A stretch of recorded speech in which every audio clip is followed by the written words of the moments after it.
Hello students, मैं अंजलि पयाल स्वागत करती हूं आपका आईसीटी वर्चुअल क्लासरूम देहरादून से। कैसे हैं आप सब लोग? उम्मीद करती हूं आप सब लोग अच्छे होंगे और अपनी लाइफ में बहुत बेहतर कुछ कर रहे होंगे। आज हम बात कर रहे हैं क्लास 7th के साइंस की, और जैसे कि आप लोग जानते हैं चैप्टर चल रहा है हमारा फिजिकल एंड केमिकल चेंज, यानी कि भौतिक एवं रासायनिक परिवर्तनों के बारे में हम लोग बात कर रहे हैं, जिसमें कि हमने बहुत सारे टॉपिक्स पढ़ लिए हैं। भौतिक परिवर्तन को अच्छे से समझ लिया, रासायनिक परिवर्तन को अच्छे से समझ लिया, दोनों में अंतर हम लोगों ने स्थापित कर लिया था कि अंतर क्या होता है। इसके अतिरिक्त लास्ट सेशन में हमने जो केमिकल चेंज आप पढ़ रहे थे, यानी रासायनिक परिवर्तन जिसे कह रहे हैं, उसके अंतर्गत आपका एक एग्जाम्पल जो आपने देखा था कि लोहे पर जंग लगना भी रासायनिक परिवर्तन का एक उदाहरण है, तो उसको हम बहुत अच्छे से डीप में यहाँ पर पढ़ रहे थे। ओके, तो उसी की बात आगे करेंगे, क्या क्या होता है वहां पर। भौतिक परिवर्तन भौतिक गुणों में परिवर्तन की बात करता है। आपका उत्क्रमणीय प्रकृति का होता है सामान्यतः, कई चीज यहाँ पर नया पदार्थ नहीं बन रहा है, अस्थायी परिवर्तन है। जबकि रासायनिक परिवर्तन में आप कहते हैं कि रासायनिक गुणों में परिवर्तन आ रहा है, एक नया पदार्थ बन रहा है, संगठन चेंज हो रहा है। इसके अलावा आप क्या कहते हैं कि यहाँ पर अनुत्क्रमण होता है, यानी कि इरिवर्सिबल चेंज ये होगा। और बहुत सारे एग्जाम्पल आपने रासायनिक परिवर्तन के देखे, साथ ही आपने बोला ये एक स्थायी परिवर्तन होता है। ठीक है, जीआईसी मनसोना, आवाज आ रही है आपको? हैंड रेज करो। जीआईसी मनसोना। तो यहाँ पर रासायनिक परिवर्तन की बात हम लोग कर रहे थे। रासायनिक परिवर्तन में हमने क्या बोला, एक तो नया पदार्थ बनेगा, उत्क्रमण यहाँ पर संभव नहीं है, अनुत्क्रमणीय प्रकृति का आपका क्या होता है, परिवर्तन होता है, और स्थायी परिवर्तन है। ओके, इसके आपने बहुत सारे एग्जाम्पल भी देखे। ओके, जैसे यहाँ पर लोहे पर जंग लगने की बात हो रही है, आग के जलने की बात हो रही है, लकड़ी जलने की बात आप करते हैं, या फलों के पकने की बात करते हैं, फलों के सड़ने की बात करते हैं, तो ये सब रासायनिक परिवर्तन में आता है। चलिए, तो यहाँ पर बहुत सारे एग्जाम्पल आपने देखे थे। इसके अलावा हम लोगों ने अंतर देखा था भौतिक और रासायनिक परिवर्तन में। ठीक है, और लास्ट सेशन में हमने क्या देखा था, यहाँ पर लोहे पर जंग लगने की बात की थी। ठीक है, तो लोहे पर जंग लगना आपका क्या है, एक रासायनिक परिवर्तन होता है। होता क्या है, कोई भी वस्तु जो लोहे से बनी हुई है, वो लोहे की वस्तु क्या करती है, अपने आसपास एनवायरनमेंट में जो भी वहां पर ऑक्सीजन उपस्थित है, और आपका नमी भी होती है एनवायरनमेंट में, मॉइस्चर या H2O जल आप जिसे बोलते हैं, उससे क्या होता है कि आपका लोहा जो है ऑक्सीजन और जल दोनों से अभिक्रिया करेगा, और अभिक्रिया करके जंग एक नया पदार्थ बनाता है, जो इस तरह का आपको रेडिश या ब्राउनिश कलर का पाउडरी सब्सटेंस दिखता है। कभी लोहे की वस्तु आपने देखी होगी, उसमें जो जंग लगता है, वो जंग कैसा होता है, पोरस सब्सटेंस होता है, छिद्रदार जिसे आप कहते हैं, और धीरे धीरे ये क्या कर लेता है, पूरी वस्तु को खराब करने लग जाता है। जब किसी भी वस्तु पर जंग लग जाता है तो आप उसको बचा नहीं सकते जंग लगने से, लेकिन उससे पहले आप कुछ प्रिवेंशन अपनाते हैं, कुछ सावधानियां आप लोग अपनाते हैं, जिससे कि लोहे पर जंग लगने से रोका जा सकता है। ठीक है ना। इसके अलावा वहां पर होता क्या है, लोहा यानी कि आपका आयन, तो आयन का ऑक्साइड वहां पर बन जाता है। जैसे यहाँ पर आपको एक लोहे की ट्रेन दिख रही है, इस ट्रेन पे क्या हुआ, देखो ये लोहा है, क्या कहा हमने, लोहे की ट्रेन है तो लोहा होगा इसमें। ठीक है, साथ में यहाँ एनवायरमेंट में क्या है, ऑक्सीजन है यहाँ, और साथ में क्या है, नमी की बात करते हैं आप लोग, तो H2O भी होगा यहाँ। तो ये तीनों मिलकर आपस में क्या करते हैं, रिएक्ट करते हैं, और आपका क्या बन जाता है, रस्ट बन जाती है, यानी कि जंग, जिसको आप Fe2O3 आयन का ऑक्साइड कह रहे थे। ओके, तो ये बन जाता है। तो जंग आपका क्या है, नया पदार्थ है, क्योंकि नया पदार्थ बन रहा है तो केमिकल चेंज इसको कहा जाएगा। ओके, और इसी तरह से क्या होता है, देखो सबसे पहले ट्रेन की ऊपर की जो परत है उस पर जंग लगा, ये पोरस सब्सटेंस है, धीरे धीरे ये परत आपकी गिर जाएगी, उसके बाद इसके अंदर जो दूसरी लेयर होगी लोहे की, उस पर भी जंग लगना शुरू होगा, फिर वो भी आपकी खराब हो जाएगी। फिर इस तरह से आपकी पूरी जो लोहे की ट्रेन है या लोहे की वस्तु है आपकी कोई भी, वो पूरी तरीके से क्या हो जाएगी, जंग लगने से आपका खराब हो जाएगी। क्लियर है? तो यहाँ तक हमने बहुत अच्छे से समझ लिया था। अब जब हम कह रहे हैं कि ऑक्सीजन, वाटर और लोहा यानी कि आयन आपका कंबाइन हो रहा है, तो यहाँ पर आपका केमिकल चेंज हो रहा है, यानी कि आपका केमिकल रिएक्शन एक हो रही है। रासायनिक परिवर्तन यानी रासायनिक अभिक्रिया। तो वो रासायनिक अभिक्रिया हमने यहाँ पर देखी थी कि पहले आपका आयन का हाइड्रोक्साइड बनेगा जिसमें कि वाटर भी है, ठीक है ना, वाटर कंटेंट होगा, मॉइस्चर, और कुछ देर बाद जब वो सूख जाएगा कुछ समय के पश्चात या उससे क्या हो जाएगी, नमी अलग हो जाएगी, तो वो आयन के ऑक्साइड में कन्वर्ट हो जाता है। तो आप क्या कह सकते हैं, आप डायरेक्ट ये भी कह सकते हैं कि आयन, ऑक्सीजन और वाटर ने सीधे आपका आयन ऑक्साइड बना दिया, बीच का हमने स्टेप यहाँ से हटा दिया था, ठीक है। फिर आपने क्या बोला कि मैम अगर देखो सिंपल सी बात है, हो क्या रहा है, जंग लग रहा है वस्तु पर। अपने आसपास आपने लोहे की कई सारी चीजें देखी होंगी जिन पर जंग लगता है, ठीक है। वही हम बोल रहे हैं कि वो जंग अगर लग रहा है तो साइंस में हम उसे कैसे पढ़ेंगे।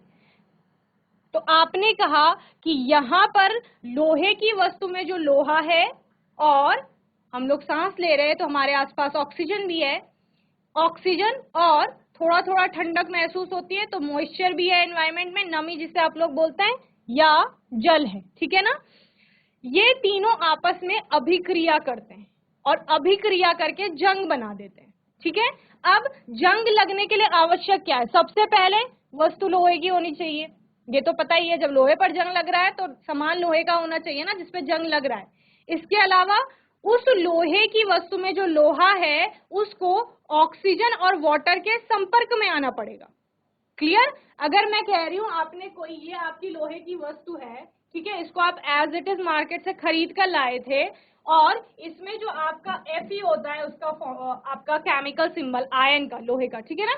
तो ये लोहा है, ये लोहा क्या कर रहा है, अब ये खुले में पड़ा हुआ है तो ये ऑक्सीजन से भी अभिक्रिया कर रहा है और आपका मॉइस्चर यहाँ पर है जिसको नमी आप कहते हैं यानी H2O। तो ये तीनों आपस में अभिक्रिया कर रहे हैं।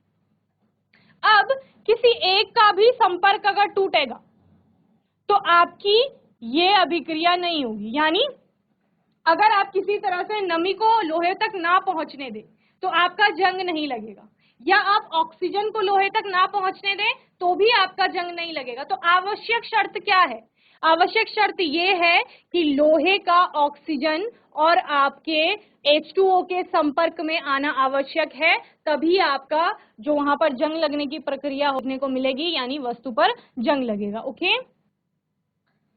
तो इस तरह से हमने क्या देखा, यहाँ पर लोहे पर आपका जंग लगने के लिए क्या क्या चाहिए आपको, एक तो लोहे का पानी तथा ऑक्सीजन के संपर्क में आना आपका आवश्यक है, तभी क्या होगा, जंग लगेगा। अर्थात ऑक्सीजन की अनुपस्थिति में जंग नहीं लगेगा। अगर ऑक्सीजन लोहे तक नहीं जा पा रही है, ऑक्सीजन लोहे तक नहीं पहुंच पा रही है तो जंग नहीं लगेगा। सेम वही, अगर नमी आपका लोहे तक नहीं पहुंच पा रही है तो तब भी आपका जंग नहीं लगेगा। क्लियर। चलिए अब सुरक्षा और बचाव की बात कर रहे हैं। मैम आपने तो बोला कि जंग लग जाएगा तो फिर हम नहीं रोक सकते जंग लगने से, लेकिन जब तक जंग नहीं लगा है उससे पहले आप कुछ सावधानियां बरत सकते हैं ताकि आपकी वस्तु खराब ना हो और उस पर जंग ना लगे। तो उसको बचाना है आपको। आप कोई नया सामान खरीद के लाए मार्केट से, लोहे का है वो, तो हम चाहेंगे ना कि वो बहुत समय तक टिका रहे। अगर आप उसको ऐसे ही रख देंगे तो वो तो कुछ समय के बाद जंग लगने से खराब हो जाएगा। तो हमें जंग नहीं लगने देना है, उसके लिए हम क्या क्या चीजें अपनाएंगे। तो सबसे पहले आपने बोला पेंटिंग या पेंट करना, जो पेंट आप लोग करते हैं ना लोहे की वस्तुओं पे, उससे क्या होगा, आपकी लोहे की वस्तु खराब नहीं होगी, उस पर जंग नहीं लगेगा। तो पेंट लगते टाइम होता क्या है, जब आप पेंट अप्लाई करते हो किसी चीज में, सपोज आपकी यहाँ पर कोई लोहे की वस्तु थी, ये लोहे की वस्तु है आपकी, इसको आप मार्केट से खरीद कर लाए, आपने ये एज इट इज रख दी। अब इसका क्या होगा, इसका संक्षारण होना शुरू हो जाएगा। मैंने बताया था जंग लगने की प्रक्रिया को संक्षारण यानी कि रस्टिंग की जो प्रोसेस है उसको कोरोजन भी कहा जाता है। ओके, तो यहाँ पर ये लोहे की वस्तु ऐसे ही छोड़ दी तो इस पे क्या होगा, ऑक्सीजन भी आकर जुड़ेगी, H2O भी आकर जुड़ेगी, तो यहाँ पर रस्ट बनना शुरू हो जाएगा, जंग लगना शुरू हो जाएगा। ठीक है, क्योंकि दोनों चीजें यहाँ पर आ रही हैं, टकरा रही हैं आयन से। अब हमको क्या करना है, हमको इस वस्तु को पेंट कर देना है। हमने क्या किया, इस पे पेंट कर दिया, सपोज कोई हमने ब्लैक कलर का पेंट कर दिया।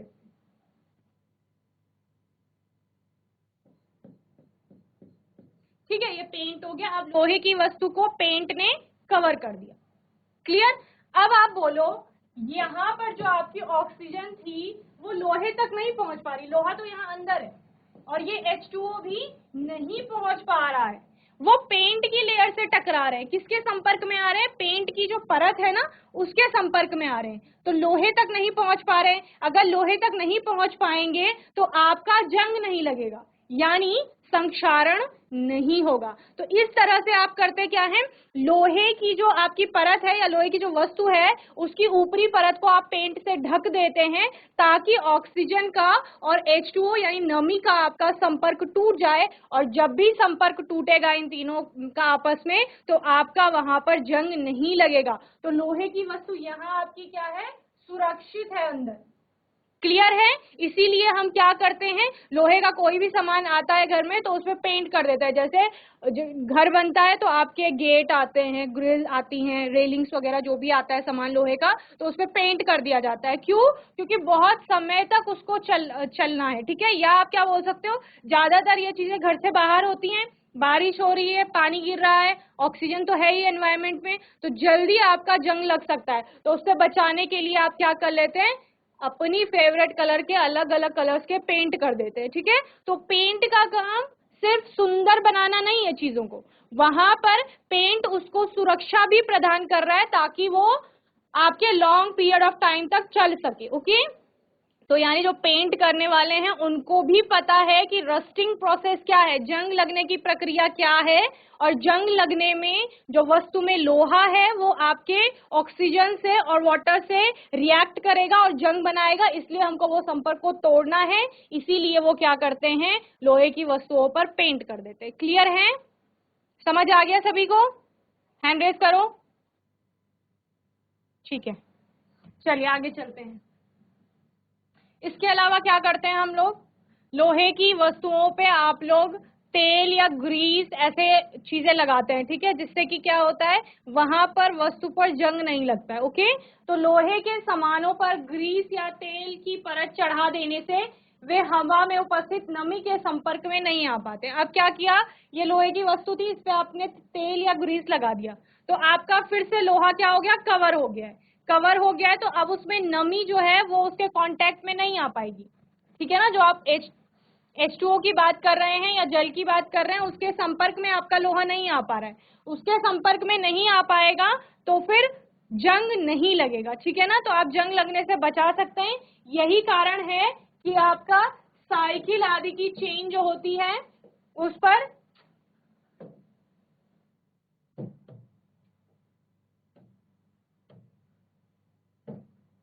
साइकिल आदि की चेन पर ग्रीस की परत नियमित रूप से चढ़ाई जाती है, ताकि उन्हें जंग लगने से बचाया जा सके। ओके, क्लियर है? तो यहाँ पर एक और विधि है। पहली आपने क्या बोला कि हम लोहे की वस्तु पर पेंट कर देंगे, तो पेंट करने से क्या होगा, वस्तु पर जंग नहीं लगेगा। दूसरा आप क्या कह रहे हैं कि यहाँ पर हम ऑयलिंग या ग्रीसिंग कर देते हैं वस्तु की, यानी उस पर तेल या ग्रीस की परत चढ़ा देंगे, जिससे कि नमी वहां पर एंटर नहीं कर पाएगी। चूंकि नमी नहीं आ पा रही है लोहे के संपर्क में, तो भी आपका जंग नहीं लगेगा। क्लियर है? ठीक है, तो दूसरा हमने क्या पढ़ा यहाँ पर कि लोहे की वस्तु पर ग्रीस या ऑयल लगाने से भी संक्षारण या जंग लगने से उसको बचाया जा सकता है। क्लियर है? जल्दी से नोट करो। माइक ले लीजिए, मनसोना और पाबो, माइक ले लीजिए अपने जल्दी से। GIC मनसोना, माइक ले लीजिए जल्दी से। क्या नाम है बेटा? My name is Ankit. अंकित। अंकित कौन सी क्लास में हैं आप? Class 6. 6th में? जी, ओके, कौन सा चैप्टर चल रहा है यहाँ पे?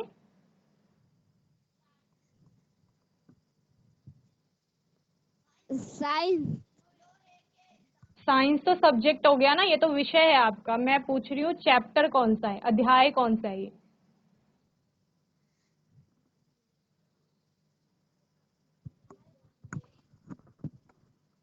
ठीक है, आपको क्या क्या समझ में आया अभी सेशन में? हमारे पास नहीं है। ये आपके पास नहीं है, ये 7th का चैप्टर है, ठीक है ना। जी मैम। जी, तो आपको आज के सेशन में क्या समझ आया? कि लोहे को जंग लगने से कैसे बचाया जाए। कैसे बचाया जाएगा? आप लोहे का कोई सामान लाए तो क्या करोगे पेंट उसका? पेंट लगा के और ग्रीस और तेल लगा के। वेरी गुड, आपने दोनों मेथड बता दिए। या तो पेंट लगाएंगे या हम क्या करेंगे, ग्रीस और ऑयलिंग करेंगे, उसकी ग्रीसिंग और ऑयलिंग करेंगे।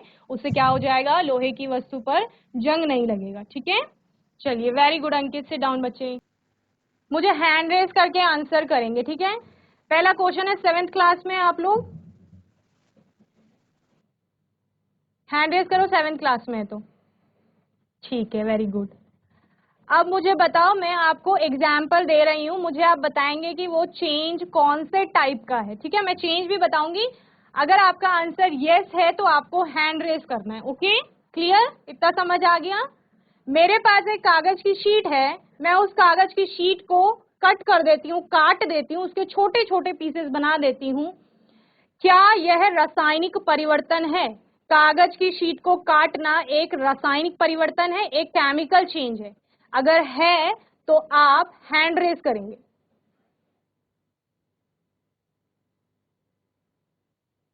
ठीक है, मनसोना में सबको लगता है कि ये रासायनिक परिवर्तन है, और पाबो में एक बच्चे को लगता है ये रासायनिक परिवर्तन है। अब मुझे ये बताइए, वही स्टेटमेंट मैं दोबारा रिपीट कर रही हूं, कागज को काटना एक भौतिक परिवर्तन है तो हैंड रेज करेंगे।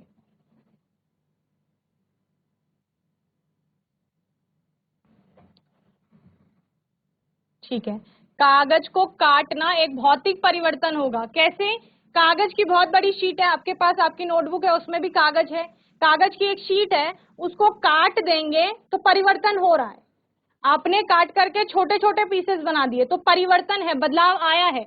लेकिन आप क्या कह रहे हो कि कागज तो वही रहेगा, अब भी दूसरा कोई नई चीज थोड़ी बन गई, नया पदार्थ थोड़ी बना है। तो जब नया पदार्थ नहीं बना है तो भौतिक परिवर्तन है, यानी कागज को काटना आपका क्या है, भौतिक परिवर्तन है। सेम आपने क्या बोला, लकड़ी का बड़ा ब्लॉक है आपके पास, उसको काट करके छोटा कर दिया है तो वो भी भौतिक परिवर्तन है, यानी फिजिकल चेंज में वो आएगा आपके। क्लियर है? चलिए, जीआईसी सियानकोट, आवाज आ रही है आपको? हैंड रेस करिए, आवाज आ रही है तो ठीक है। माइक ले लीजिए जल्दी से, माइक लो जल्दी से।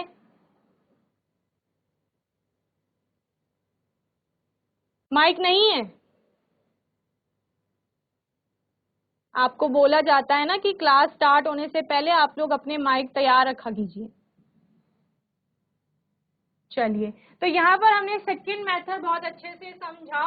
उसके बाद तीसरा क्या है, तीसरा आपका आता है यशद लेपन या गैल्वेनाइजेशन जिसे कहा जाता है। इसमें होता क्या है आपका, यहाँ पर समझिए इसको, ये आपकी लोहे की वस्तु है, ठीक है। इस लोहे की वस्तु को आपका यहाँ पर मोल्टन जिंक, गलित अवस्था में जस्ता यानी कि जिंक आपका लिया जाता है, और लोहे की वस्तु को इस जिंक में डुबोया जाता है। ठीक है, अभी आप किसी चीज को किसी लिक्विड में डुबो रहे हो, तो डुबोने के बाद क्या होगा, जब उसको बाहर निकालेंगे तो उसपे जो मोल्टन आपका सब्सटेंस था उसकी लेयर आ जाएगी, यानी लोहे की वस्तु पर आपका इस जिंक की परत आ जाएगी। समझ रहे हैं? पेंट में भी आपने क्या बोला था कि हम लोग वस्तु पर एक परत चढ़ा रहे हैं। ग्रीसिंग में भी आपने लेयरिंग की बात की कि वहां पर भी परत चढ़ रही है, यहां पर भी परत चढ़ रही है, लेकिन एक अन्य धातु की परत चढ़ रही है जिसको आप जिंक कह रहे हैं। तो गैल्वेनाइजेशन में लोहे पर जिंक की धातु की परत चढ़ाई जाती है। और अब क्या होगा, अब होना क्या है, बहुत सिंपल सी बात है, ये लोहे की वस्तु थी आपकी, क्या है ये, Fe। मैंने आपको बता दिया आयन का सिंबल है Fe। Fe कहीं पर भी देखने को मिलेगा कैपिटल F स्मॉल ई, इसका मतलब क्या है, आयन, लोहे की बात हो रही है। तो यहाँ पर लोहे की वस्तु थी, उस पर आपने क्या किया, ये जिंक की सपोज परत चढ़ा दी। आपने किया क्या, इसको पिघला हुआ जिंक था उसमें डुबोई, लोहे की वस्तु को डुबोया जब और बाहर निकाला जब उसे, तो उसमें जिंक की परत आ गई, इस पे जिंक की परत आ जाएगी। देखो इस वस्तु पर अब क्या होगा, ये परत आपकी किस चीज की है, जिंक की है। हम क्या पढ़ रहे थे कि ऑक्सीजन और H2O के संपर्क में आना आवश्यक है जब जंग लगने की प्रक्रिया होगी। यहां पर वो ऑक्सीजन और H2O से फिर से संपर्क टूट गया। अब संपर्क में कौन आ रही है? अब जिंक आ रही है। तो यहाँ पर जिंक का ऑक्साइड बन जाएगा। रस्ट और जंग के केस में आपने क्या बोला? आयन का ऑक्साइड बनेगा। लेकिन चूंकि आपका ऑक्सीजन और H2O आयन तक नहीं पहुंच पा रहा है, वो तो जिंक से टकरा रहे हैं। समझ रहे हैं? जिंक की लेयर आ गई ना ऊपर, तो जिंक की लेयर आ गई। अब इस जिंक की लेयर से आपका ऑक्सीजन भी और मॉइस्चर भी टकरा रहा है, तो वो क्या बना देंगे? इस जिंक का ऑक्साइड बना देंगे। यानी एक तीसरी परत यहां पर बन जाएगी, जो किसकी होगी? जिंक ऑक्साइड की होगी। क्लियर? तो अब आपका दो लेयर्स बन गई हैं। एक ये आपकी ब्लू कलर में जो है ये जिंक की, और दूसरा ये ब्लैक वाली जो है जिंक ऑक्साइड की। और आयन कहाँ है आपका? आयन ये अंदर है, जो रेड कलर में आप बता रहे हो। ठीक है? तो यानी वो इतना प्रोटेक्टेड हो गया, उसके बाहर दो लेयर्स आ गई हैं, तो लोहे पर जंग नहीं लगेगा। लोहे की वस्तु अभी भी आपकी कैसी रहेगी? सुरक्षित रहेगी। ठीक है? तो लोहे आदि से बने सामानों पर जिंक धातु की परत चढ़ाने की प्रक्रिया को यशद लेपन या गैल्वेनाइजेशन कहते हैं। जिंक की परत जो होती है, लोहे से बने सामान को हवा में उपस्थित पानी तथा ऑक्सीजन के संपर्क में आने से रोकते हैं। ठीक है? इससे क्या होगा? जंग नहीं लगेगा वस्तु पर, वो जिंक से ही टकराएंगे सिर्फ, जिससे उनको जंग लगने से आपका बचाया जाता है। ओके? तो इस तरह से आपने एक और मेथड देखा जहां पर आप क्या करेंगे? वस्तु को जंग लगने से बचा सकते हैं, अगर आप गैल्वेनाइजेशन उसका कर देते हैं तो। समझ आया? हैंड रेज करो, समझ आया तो हाथ उठाइए। ठीक है, वेरी गुड। नोट करेंगे इसे जल्दी से।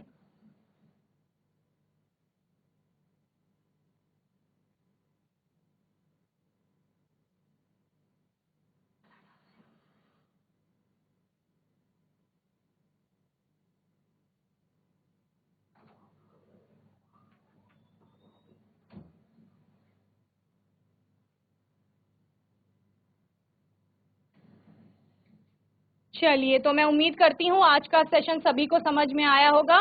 समझ में आया? हैंड रेज करो, समझ आया तो। ठीक है, आने वाले सेशन में कुछ और नए टॉपिक्स पर बात करेंगे, और तब तक के लिए ICT वर्चुअल क्लासरूम से जुड़ने के लिए धन्यवाद।